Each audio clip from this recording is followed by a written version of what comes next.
Mr. Marty Show.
Welcome to the show.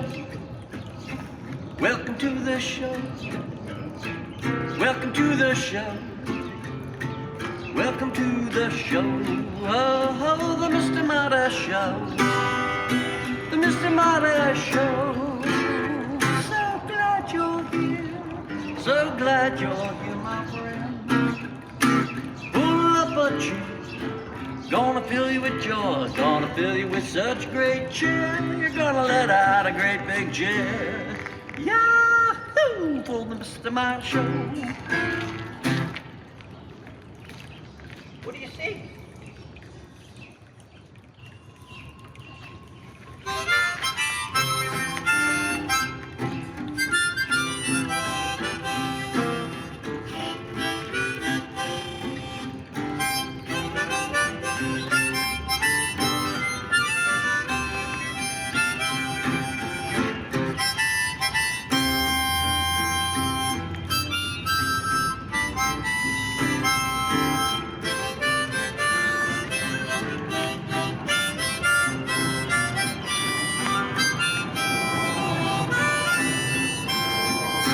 Mr. Marty Show, Mr. Marty Show, Mr. Marty Show, the Mr. Marty Show, oh, oh, the Mr. Marty Show, the Mr. Marty Show,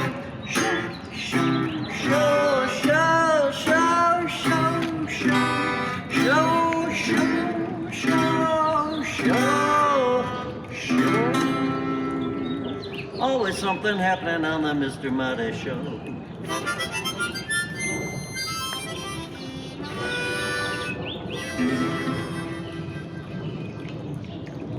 Today, folks, we've got a pretty serious show because we're talking about remembering the Holocaust. And we're also using this to remind ourselves that it's up to us to stand up to anybody or anything that tries to act authoritarian and tries to take away our freedoms.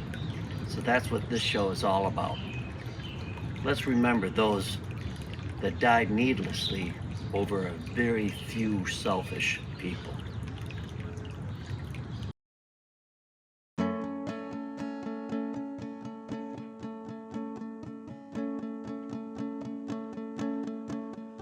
All we are saying is give peace a chance. If we're to finish this hideous dance, where there's profit to make, others must pay. Eliminate those who stand in the way. Stand in the way.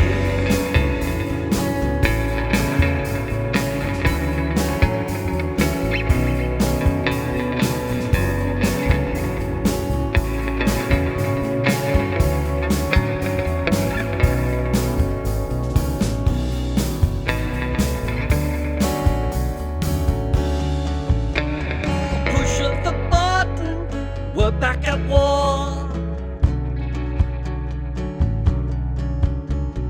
Those who are dying will wonder what they're dying for. Those who are killing are just filling orders, posting their prey on their smartphone recorders. The smartphone recorder. Never again. All I want to know is when. Never again. Never again. All I want to know is when. Never again. Never again. All I want to know is when. Never again. Never again. All I want to know is when.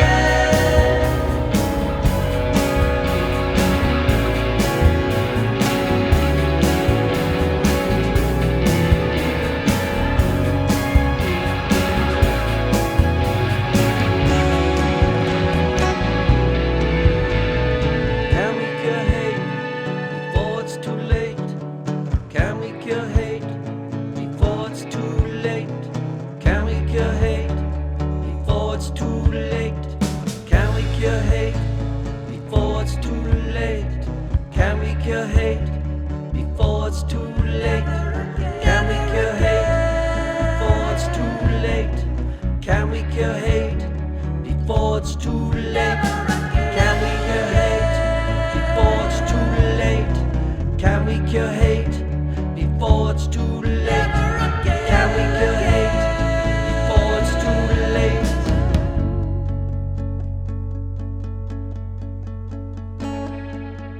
They lie where they fell.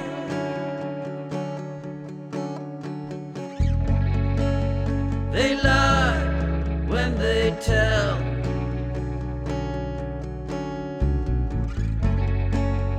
We never ever intended. Never again, once again, pretended. Never again, never again. All I want to know is when. Never again, never again. All I want to know is when. Never again, never again. All I want to know is when. Never again, never again. All I want to know is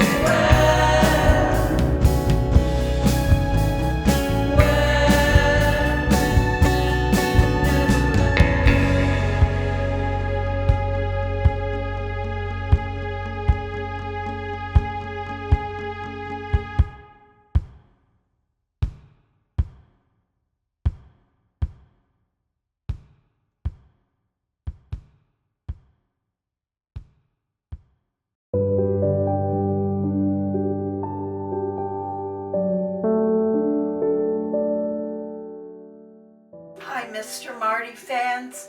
Ma Gilmore here. Today we're talking about why we should remember the Holocaust.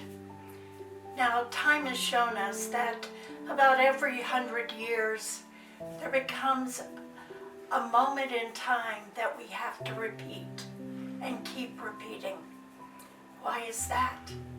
Because every 100 years, those who experienced the Civil War, World War I, World War II, they have died. And if we don't keep history alive, we have to repeat it. It's a warning to all of the world that we must remember those times that held so many people at bay. They held them hostage. They held them in a time that couldn't be broken. Those who came in to free those in the camps, in the death camps, they saw to their own horror the piles of shoes, the books, the clothing, the eyes that stared at them with no life. And now those who have freed those from those camps have died. They can no longer project what they have seen. It's recorded in books. It's recorded now in pictures that we must remember. We must remember those bodies of people. Whether they were Jewish, whether they were Christian, whether they were from people that someone just didn't like. We have to remember those times and take it to heart, lest we become one of them. So today, take time out, study history, true history. Don't be afraid to go to a museum to look at the pictures. Really look. Put yourself in their place. Put yourself in their time. Look at those who brought life to them again, who restored their lives to be lived, who fed them, who freed them. And don't ever forget that unless we remember, we too shall succumb to history past. Ma Gilmore, as always, I bid you peace. As always, I want you to love. Love those who are different. Always remember to love those not only within your own circle, but within all places on this earth. Peace.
First, they came for the communists, and I did not speak out, because I was not a communist.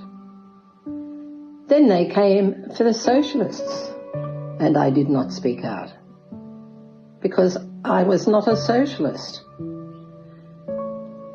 Then they came for the trade unionists, and I did not speak out, because I was not a trade unionist. Then they came for the Jews, and I did not speak out, because I was not a Jew. Then they came for me, and there was no one left to speak out for me.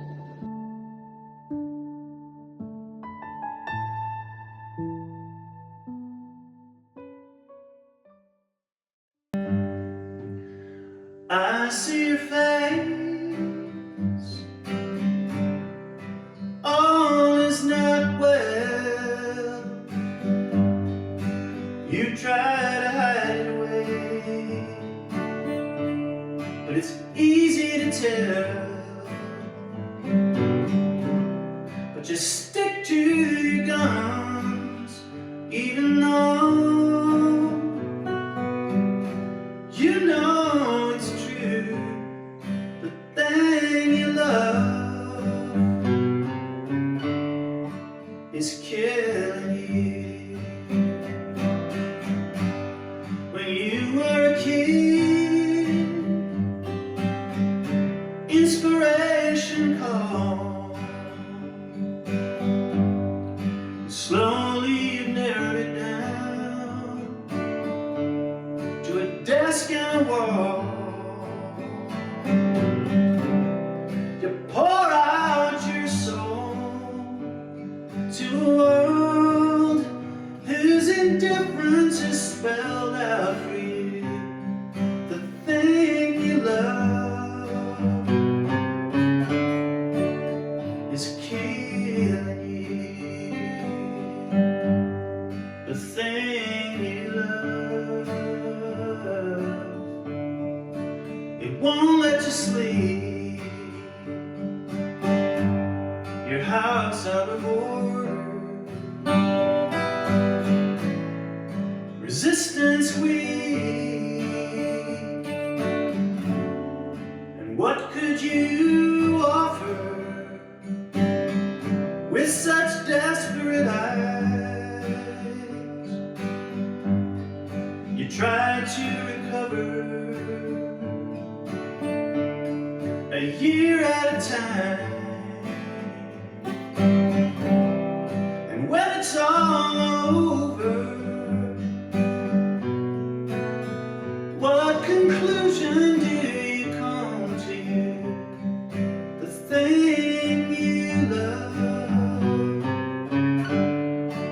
is killing you. The thing you love is killing you.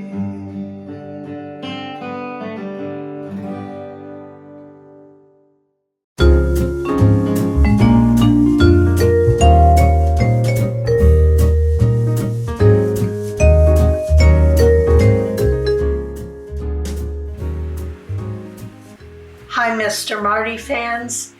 It's Ma Gilmore here with MJ. Today we're talking about a very hard moment in time.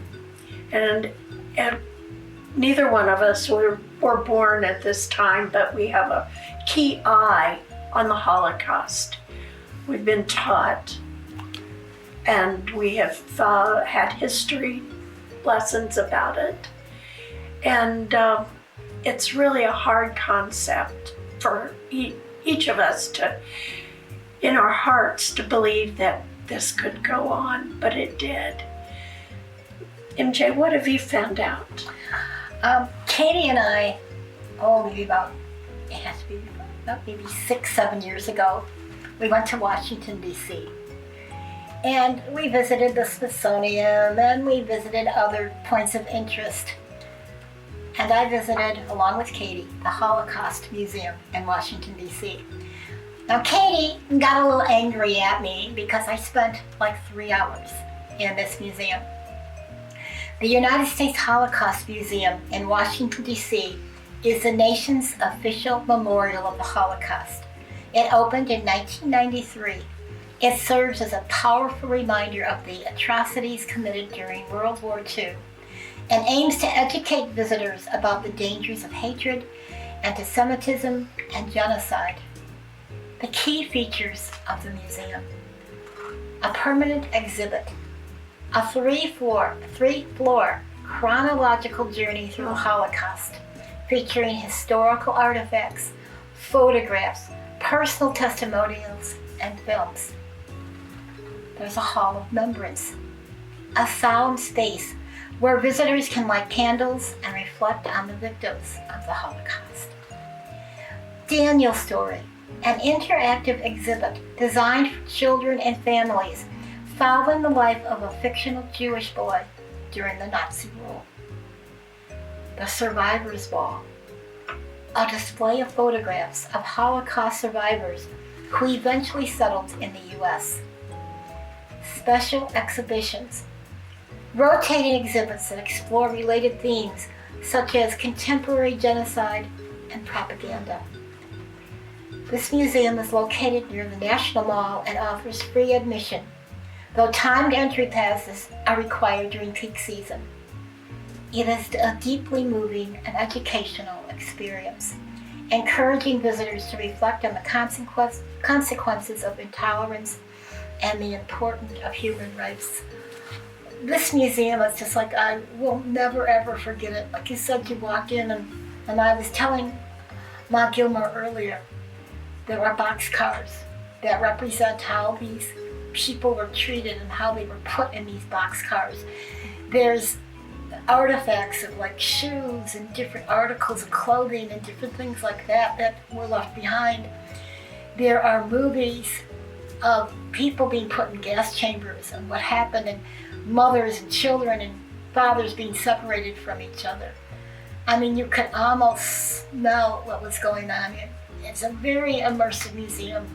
I recommend that if you ever get to Washington, D.C., don't miss it. It's really eye-opening, and you can really reflect on what happens when a whole race of people get discriminated against, or whatever you want to call, and are destroyed and put to death. Just for, I guess, no reason. Power. Or not in our mind, no reason. No reason. But please go, please reflect on the Holocaust. It's a very sad time in our history. Very sad. And it wasn't just the Jewish race, but they had priests from the Catholic Church that were also interred. There were gypsies that were put in with everyone else. There were people off the streets that were probably didn't have anything to do with what was going on, but just because they were there at the wrong time. And it's really powerful. I know I've never been to the Holocaust Museum, but I have in my mind's eye what it would be like from all the stories that I've read, that the people that I've listened to that went through it and probably are now deceased. And I can't imagine how a mother could be taken away from their child, how a father could watch his wife and children being carted off, probably not in the same boxcar, you know. And from what I have read, the boxcars were filled to the brim. You could almost not be able to breathe unless you had, because there were little openings that if you got your nose up there, you could probably breathe. And I wonder how many people died just from being transported that way. I know one of my favorite movies, and not in the sense that it, you know, like a movie that I would go and see every day, but Schindler's List. And I remember the rose on that little girl's coat that was walking. Everything else was black and white. And I visualized that this one person, this one man, at the end of the time when the war was over, if I had only had more money, if I could have gotten one more out, two more out. And there were people like that all over who were fighting for justice, to save a life, one life, two lives. It's a very sad time in our history, and one that we need to look at and not repeat. So this is Ma Gilmore. And MJ. And MJ, always begging you for peace in your family, in your home, in your heart.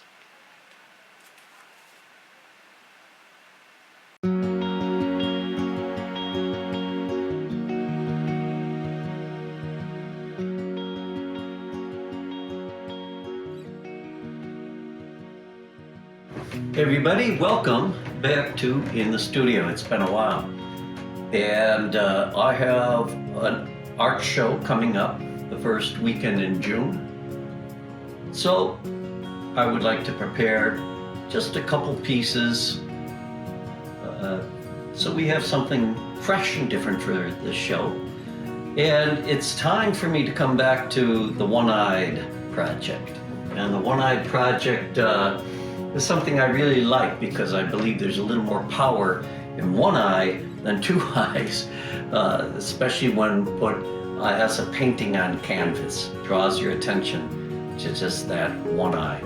And I'm going to use the grizzly bear and continue along with the North American theme. I found several images of grizzlies online, so I'm going to use a compilation of various images. Personally, I've never seen a grizzly in the wild. I know members of my family have. I know I've ran into a black bear in the wild. I've ran into a brown bear in the wild, but never have ran, or would I want to run, into a grizzly. They are one of the apex predators in North America. They can run as fast as a horse. They're truly just amazing, powerful animals. Yet they also can be very gentle and kind with their young. So they're sort of an enigma, but they're that kind of animal that triggers, I think, a reaction in us humans. And they're certainly an animal to be respected more than anything else. So it's with that idea that we're going to get going and give a little honor to that #1 big brown bear in North America, the grizzly bear. Let's get going.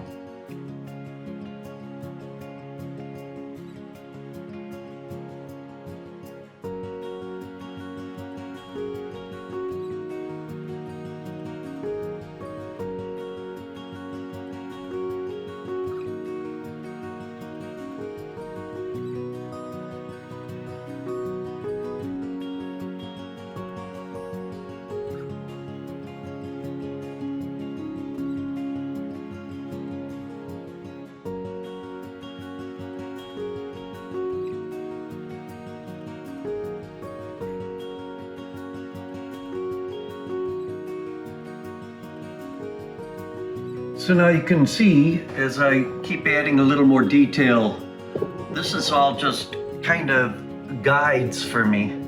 Guides to tell me where I need to drop in color.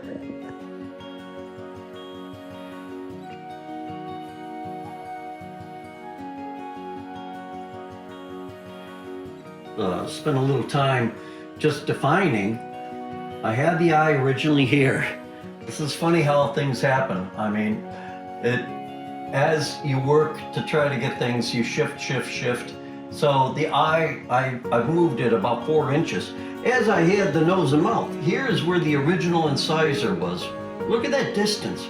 So trying to create a perspective on canvas can be a very difficult thing. But I'm at a comfortable enough place now where I'm just going to start putting on some paint. Where do I start? I want to start with the nose. I'm just going to start with a little bit of Payne's Gray and just ever so lightly start putting in color.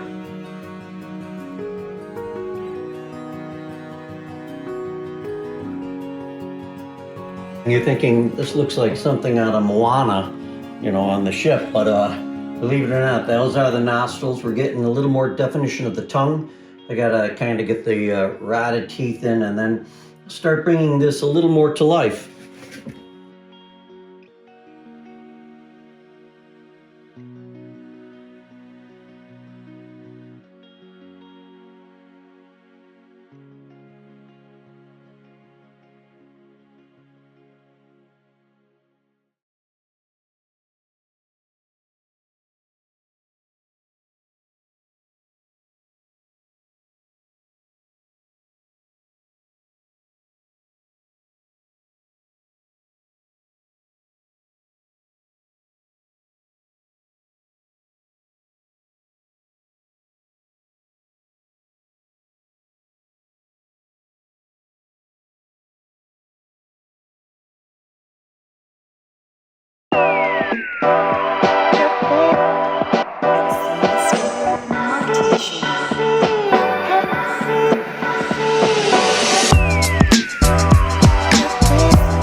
Moo!